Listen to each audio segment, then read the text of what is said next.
did, that if you go up to 35, then you're close to 4. You're 1 to 3 units that would come out of that 10%. 35 units. Right. Yeah. But yes.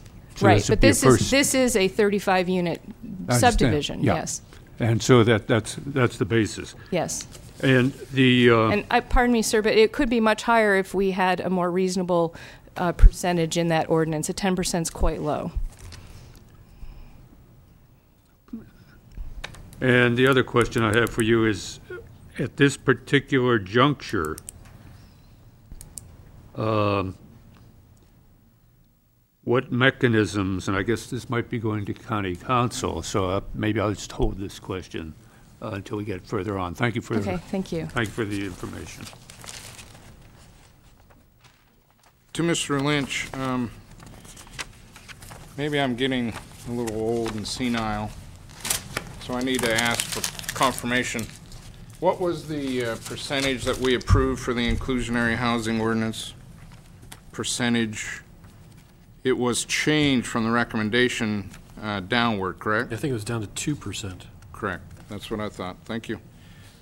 Also, for clarification, I think I saw some eyes questioning if it's 35 units or not. I presume they're considering second units that are available for, it's proposed 18 parcels, one of which is a remainder, which could theoretically be further subdivided. Okay, thank you. Comment? I just wanted to reiterate that we do not have, a definitive answer on the inclusionary housing ordinance yet. Nobody's made any decisions on that yet. Thank you for that clarification. Next speaker is Roger Wheeler, followed by Ava Kong.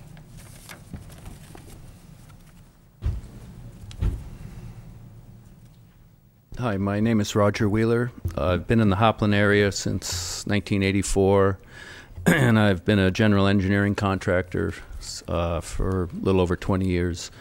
And all the other comments that the other speakers have made I was going to touch on them, but I don't see any point. I think they covered all that pretty well in terms of the desirability and the image that it makes to have a good project like this at the gateway to the county. The economic stimulus that it's going to provide, the jobs, it's all been said. I would like to give you a bit of my experience. I've worked on the property, grading, doing minor grading, most recently upkeeping the current road system, just make sure everything's working right, the drainage is proper. And prior to that, I did work as a subcontractor on the adjacent parcel to the south. I think that was in 2000, and I was brought in for a few days to help out on that, and so I got a hands-on experience in terms of the soil and the stability of the ground. I'm not an engineer, but I'm not the guy that does the lab tests, but I am the guy that digs the hole and moves the dirt around.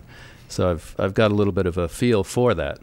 That land is quite stable. It's very rocky, very gravelly, well drained.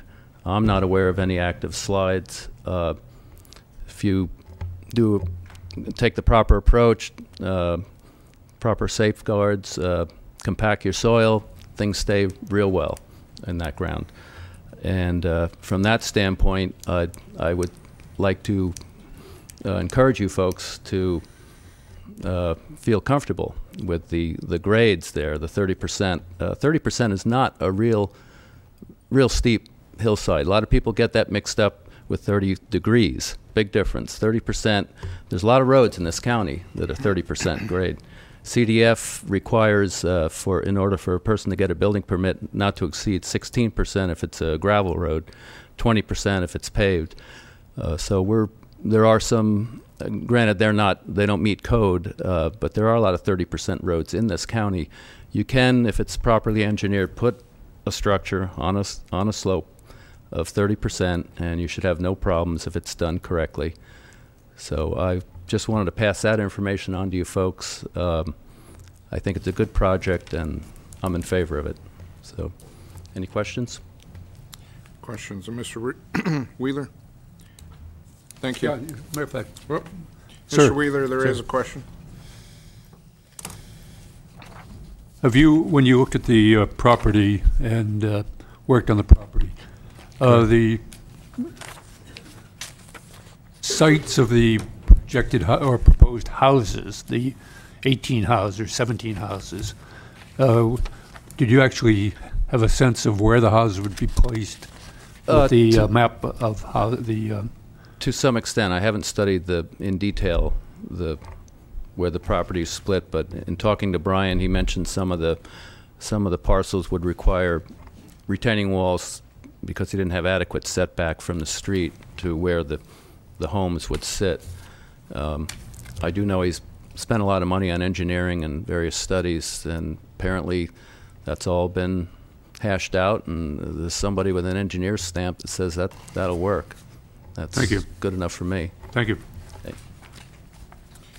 Thank you. Last speaker card I have is from Ava Kong, please.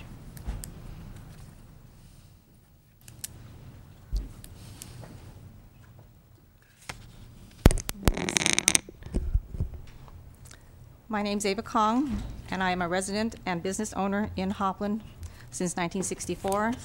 And speaking from a merchant standpoint, the subdivision will help revive Hopland and definitely bring some jobs to the downtown area, which will also improve the economy.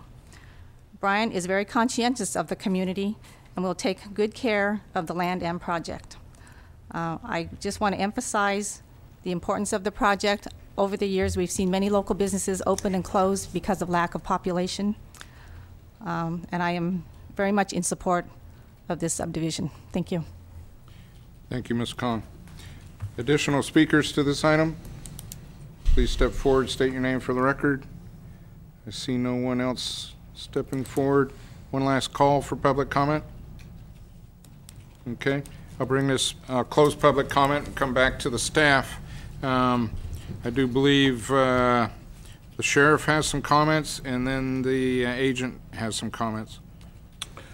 Thank you, Mr. Sheriff. Thank you, Mr. Chair, and thank you, Board. Upon initial application of this project, the Sheriff's Office sent a letter of objection to Planning and Building, and this objection was based on the impact that public safety would have with this subdivision. Since then, I've had a chance to meet with Mr. Manning on 2 occasions, and he seems to be a very upfront person who's very concerned about the public safety in the Hopland area. We've met and we've reviewed the property, and he has verbally committed to providing the County of Mendocino with some real estate for the purpose of the Sheriff's Office building a house in the Hopland area for a deputy sheriff to have reasonable rent and improve the public safety in the Hopland area. Because of that, the Sheriff's Office is withdrawing our letter of objection, and we support this project.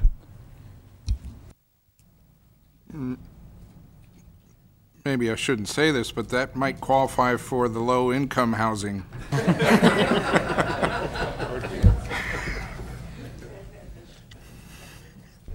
Okay.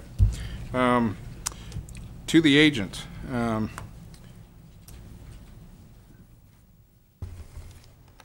Yeah, Mr. Chairman and members of the board, you know, we've heard